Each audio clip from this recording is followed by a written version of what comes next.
Ya, sebelumnya teman-teman jangan lupa di-subscribe, kemudian nyalakan lonceng notifikasinya, dan jangan lupa juga di-like, di-share, atau bisa juga di komen. Terima kasih. Ya, halo semuanya. Ya, kita berjumpa kembali. Baik, saat ini kita akan melanjutkan pembelajaran kita, dan pada pembelajaran ini saya akan membahas lanjutan mengenai bagaimana menentukan volume benda putar dengan menggunakan integral. Jadi aplikasi integral untuk menentukan volume benda putar. Nah, jadi ada juga metode lain yang dapat kita gunakan untuk menentukan volume benda putar, yaitu metode silinder. Nah, seperti apa metode silinder yang akan kita gunakan untuk menentukan volume benda putar? Berikut penjelasannya. Ya, baik, saat ini kita akan membahas mengenai menentukan volume benda putar dengan metode silinder. Ya, jadi kita akan membahas sekarang yaitu menentukan volume benda putar, tapi kita menggunakan pendekatan yang lain yaitu dengan metode silinder. Ya, namun sebelumnya teman-teman, saya mengulang kembali sedikit mengenai bagaimana menentukan volume benda putar dengan aplikasi integral yang sudah kita pelajari sebelumnya. Jadi kalau ini ada kurva Y sama dengan X dan Y sama dengan X kuadrat, kemudian kita putar terhadap sumbu X, maka benda itu akan menjadi seperti ini. Kemudian untuk menentukan volumenya kita potong salah satu bagian, kemudian ini nanti kita cari luas bagian ini, berarti karena bagian tengahnya bolong, berarti ini nanti akan ada jari-jari luar dikurangi dengan jari-jari dalam ya teman-teman. Kemudian nanti kita integralkan untuk mendapatkan volumenya. Jadi kalau bagi teman-teman yang sudah lupa, silakan menonton kembali video saya mengenai aplikasi integral untuk menentukan volume. Nah, jadi kira-kira seperti itu ya teman-teman. Saya sedikit mereview apa yang sudah kita pelajari sebelumnya. Nah, sekarang, pertanyaannya, bagaimana kalau misalnya kita memiliki fungsi seperti ini? Ini adalah sebuah fungsi, yaitu sebuah kurva Y sama dengan 2X kuadrat kurang X pangkat 3. Nah, kalau misalnya kurva ini kita putar terhadap sumbu Y, maka dia akan menjadi kira-kira seperti ini ya teman-teman. Nah, kalau kita putar terhadap sumbu Y, maka ini tampak dari atas, kira-kira kurva itu akan jadi seperti ini. Kemudian kita lihat bagian tengahnya ini kosong ya teman-teman. Nah, jadi kalau misalnya kita ingin menentukan volume benda dengan cara yang seperti biasanya yang saya jelaskan pada video sebelumnya. Jadi kalau kita nanti potong, maka dia salah satu bagiannya yaitu yang ini. Jadi kalau kita potong katakanlah di sini, maka dia akan membentuk lingkaran dengan bagian tengahnya bolong. Kemudian yang XR ini teman-teman, yang XR ini itu akan menjadi jari-jari luarnya, dan XL ini itu akan menjadi jari-jari dalam. Nah, jari-jari dalamnya. Kemudian kalau kita nanti kita kurangkan untuk mendapatkan luas bangun yang kita potong itu, maka tentu saja jawabannya adalah 0. Kenapa 0? Karena ini masih dalam satu kurva. Jadi kalau nanti kita kurangkan, maka hasilnya akan sama dengan 0. Karena ini adalah kurva yang sama. Jadi kita tidak bisa kurangkan. Nah, kalau kita kurangkan hasilnya 0, maka otomatis volume benda yang akan kita peroleh yaitu jawabannya pasti 0. Tapi kenyataannya tidak mungkin 0. Volumenya itu pasti memiliki nilai tertentu seperti pada gambar di bawah ini. Nah, jadi ternyata teman-teman, kalau kasusnya seperti ini, menentukan volume benda putar dengan cara yang saya sudah jelaskan sebelumnya itu kurang efektif. Nah, kalau untuk kasus seperti ini, maka cara yang cocok untuk menentukan volumenya yaitu kita akan menggunakan metode silinder. Ya, kira-kira seperti itu ya teman-teman. Jadi kita akan melakukan pendekatan dengan metode silinder. Nah, seperti apa metode silinder itu? Nah, jadi saya jelaskan sedikit teorinya. Misalnya ini ada sebuah fungsi, katakanlah fungsinya Y sama dengan Fx. Jadi ini kurvanya ya teman-teman. Jadi ini adalah kurva Y sama dengan Fx, kemudian terhadap sumbu X itu dibatasi X sama dengan A, dan X sama dengan B. Seperti pada gambar ini yang teman-teman bisa lihat. Kemudian kurva ini, jadi bidang ini kita putar terhadap sumbu Y. Nah, bidang ini kita putar terhadap sumbu Y, maka hasilnya adalah ini ya teman-teman.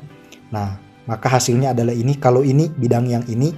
Kemudian kalau ini kita lihat, ini juga bagian tengahnya bolong ya. Yang ini teman-teman. Jadi yang ini itu dia. Jadi yang di sini, nah bagian tengahnya ini bolong. Nah, kalau kita menentukan volume dengan cara yang sebelumnya, pada video saya sebelumnya kita potong, maka tentu saja ini pasti volumenya kita akan dapatkan 0 ya, karena ini kurva yang sama. Nah, dengan menggunakan metode silinder seperti apa? Jadi caranya adalah, jadi kita ambil salah satu bagian. Jadi kita ambil salah satu bagian seperti pada gambar ini teman-teman. Ya, jadi kita potong tapi vertikal. Jadi salah satu bagian secara vertikal kita ambil. Jadi yang ini, tadi yang ini teman-teman, yang ini bangun yang ini.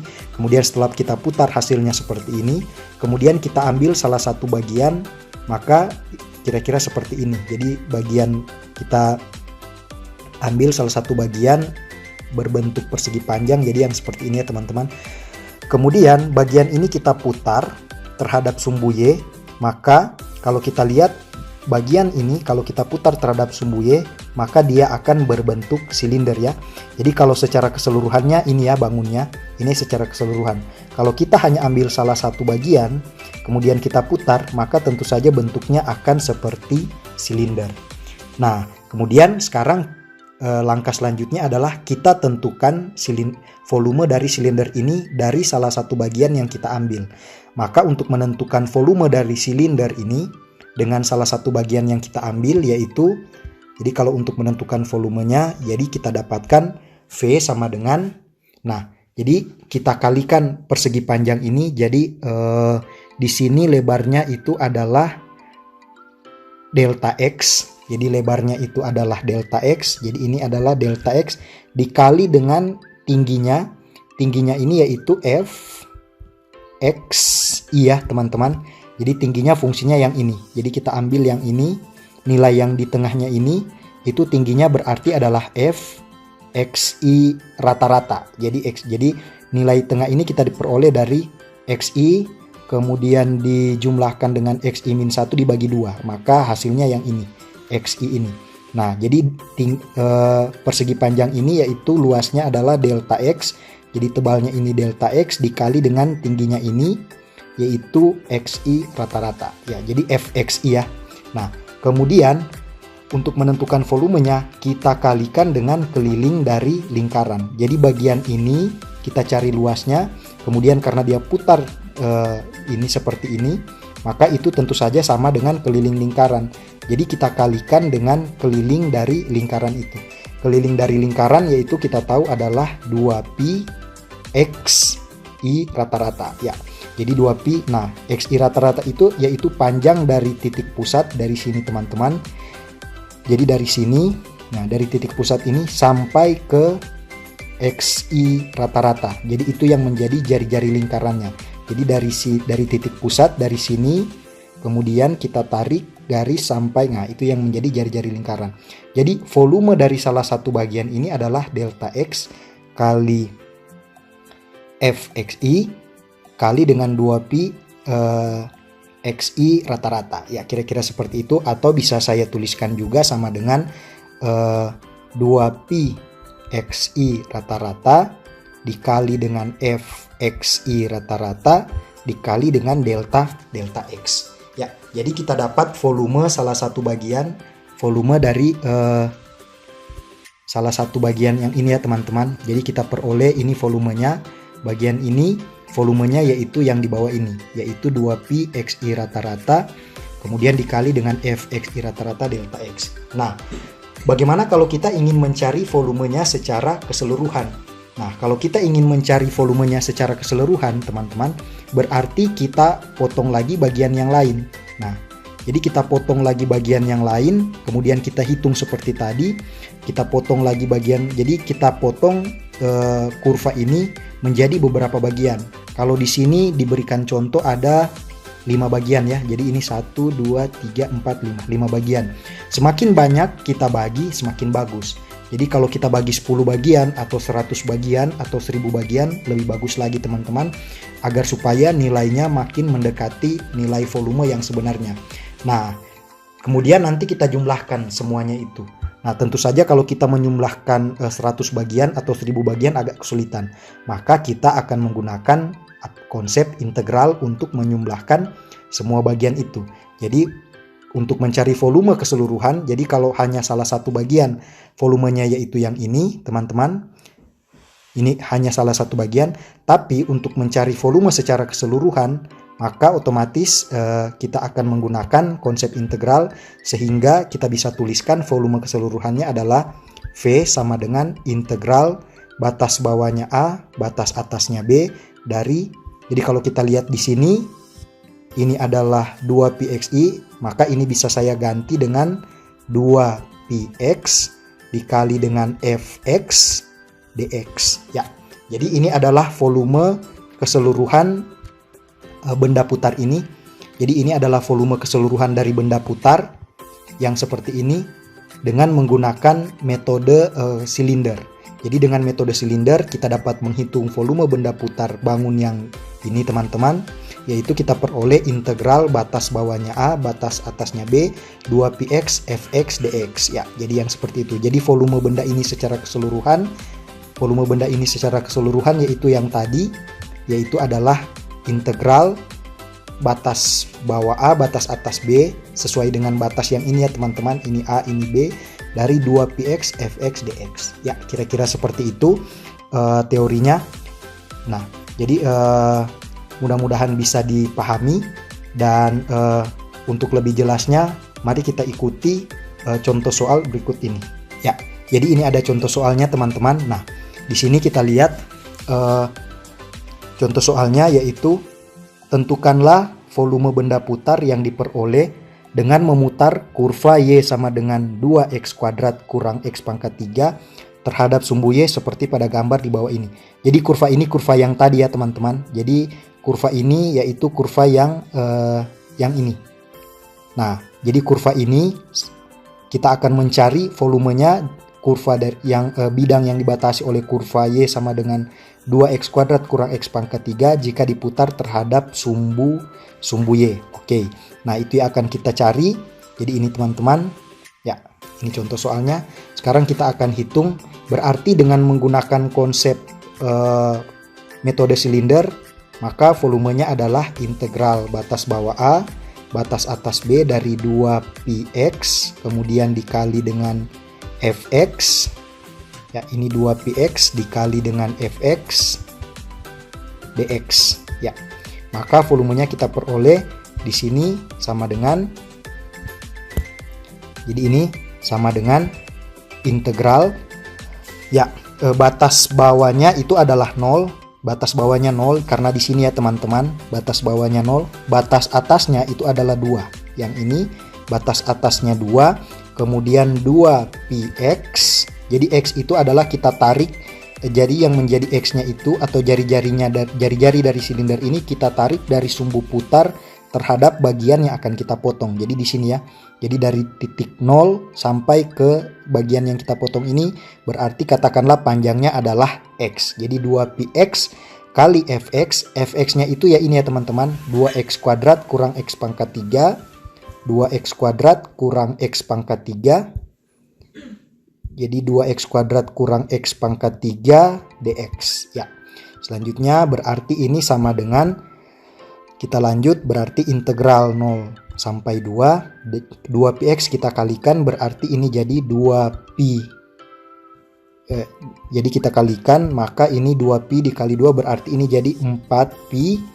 Kemudian x pangkat 3. Jadi 4pi x pangkat 3. Ya. Jadi 4pi x pangkat 3. Kemudian kurang dengan 2pi 2πx pangkat 4. 2πx pangkat 4 dx. Ya, kira-kira seperti itu. Jadi 4πx pangkat 3 kurang 2πx pangkat 4. Atau sama dengan, jadi ini kita bisa pisah integral 0 sampai 2. dari 4pi X pangkat 3 dx kurang integral batas bawah 0 batas atas 2 dari 2pi X pangkat 4 dx. Ya, kira-kira jadi seperti ini. Kemudian kita lanjut saja. Maka ini sama dengan integral dari 4pi X pangkat 3 itu kita peroleh, berarti ini 4pi X pangkat 4 per 4, kemudian batas bawahnya 0, batas atasnya 2, dikurang dengan ya integral yang ini berarti integral 2pi X pangkat 4, 2pi X pangkat 4 berarti 2pi X pangkat 5 per 5, kemudian batas bawahnya 0, batas atasnya 2. Oke, kita lanjut saja sama dengan ini 4 kita bisa coret, berarti di sini akan jadi pi kemudian dikali dengan 2 pangkat 4 dikurang dengan pi kali 0 pangkat 4. Ya, kira-kira seperti itu. Jadi kita substitusi saja batas atas dikurang dengan batas bawah, kemudian kurang dengan berarti ini 2pi kali 2 pangkat 5 per 5 kurang dengan 2pi kali 0 pangkat 5 per 5. Ya, kita lanjut. Maka ini sama dengan berarti ini kita peroleh 16pi. Kemudian kita kurangkan dengan berarti yang di sini 2pi kali 2 pangkat 5 per 5 itu kita peroleh 64pi ya. Berarti 64pi per 5. Ya, jadi 64pi per 5. Maka ini sama dengan kita samakan penyebut 5. Berarti 5 kemudian ini akan jadi 80pi kemudian dikurang dengan 64 ya. Ini adalah 64pi. Jadi 80pi kurang 64pi per 5. Maka hasilnya adalah 16 per 5pi. Ya, jadi teman-teman dengan menggunakan metode silinder maka kita peroleh volume benda yang bidang yang dibatasi oleh kurva Y sama dengan 2x kuadrat kurang x pangkat 3 yang ini yang diputar terhadap sumbu Y. Nah, yang diputar terhadap sumbu Y, maka volume dari benda putar tersebut dengan menggunakan metode silinder kita peroleh yaitu sama dengan 16 per 5pi. Ya, kira-kira seperti itu teman-teman. Jadi metode silinder adalah metode yang lain yang digunakan untuk menentukan volume benda putar jika kasusnya seperti itu. Jadi kalau misalnya kita tidak bisa menentukan volume benda putar dengan cara yang biasa seperti yang saya jelaskan pada video sebelumnya, maka cara lain yang akan kita gunakan yaitu dengan metode silinder. Ya, kira-kira seperti itu teman-teman. Mungkin sampai di sini dulu video saya. Semoga bermanfaat dan semoga dapat dipahami, dan sampai kita bertemu di video saya yang akan datang. Terima kasih.